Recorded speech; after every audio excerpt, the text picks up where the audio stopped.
Qui va succéder au pape François? Il va falloir patienter plusieurs semaines pour le savoir.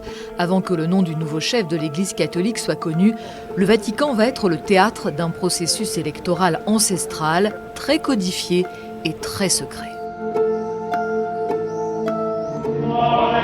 Ce sont les cardinaux venus du monde entier qui vont désigner le successeur de François, mais pas tous. Depuis 1970, seuls ceux qui ont moins de 80 ans peuvent voter. Ils sont 135 cardinaux électeurs, originaires de 71 pays. L'Europe reste surreprésentée dans cette assemblée élective, avec une cinquantaine de cardinaux, dont 5 Français. Parmi eux, Philippe Barbarin, devenu le symbole des silences de l'Église face à la pédophilie.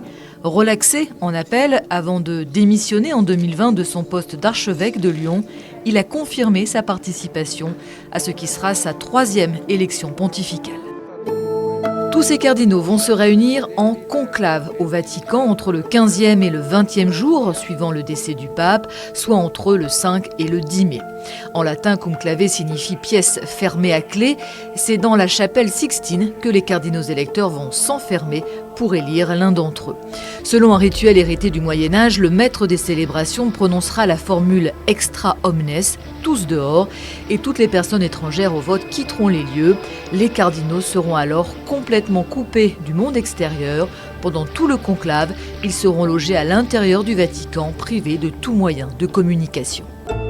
Cette élection ultra secrète se fait au rythme de 2 scrutins le premier jour, puis 4 les jours suivants, 2 le matin et 2 l'après-midi, jusqu'à ce qu'un cardinal obtienne 2/3 des voix.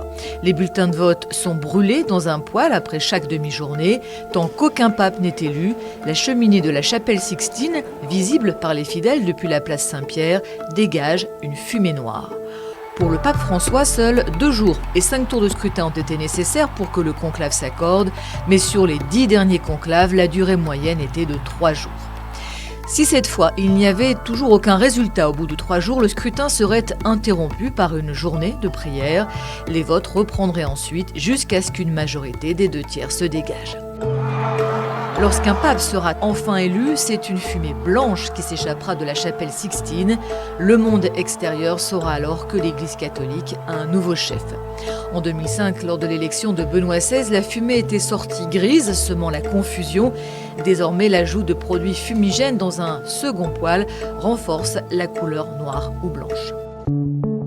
Lorsque la fameuse fumée blanche s'élèvera dans le ciel du Vatican, la basilique Saint-Pierre fera retentir sa grande cloche. Et depuis le balcon central, c'est un cardinal français qui annoncera la nouvelle aux fidèles avec la célèbre formule en latin « Habemus Papam, nous avons un pape ». Il dévoilera aussi le nom que s'est choisi le nouveau souverain pontife, généralement en hommage à un ancien pape dont il se sent proche, avec l'ajout d'un chiffre romain indiquant son ordre de succession, avec une exception pour François, qui fut le premier à choisir ce prénom en l'honneur de saint François d'Assise. Le nouveau chef de l'Église catholique apparaîtra alors à son tour au balcon de Saint-Pierre pour prononcer sa toute première bénédiction, Urbi et Orbi, et il deviendra officiellement le 267e pape de l'histoire.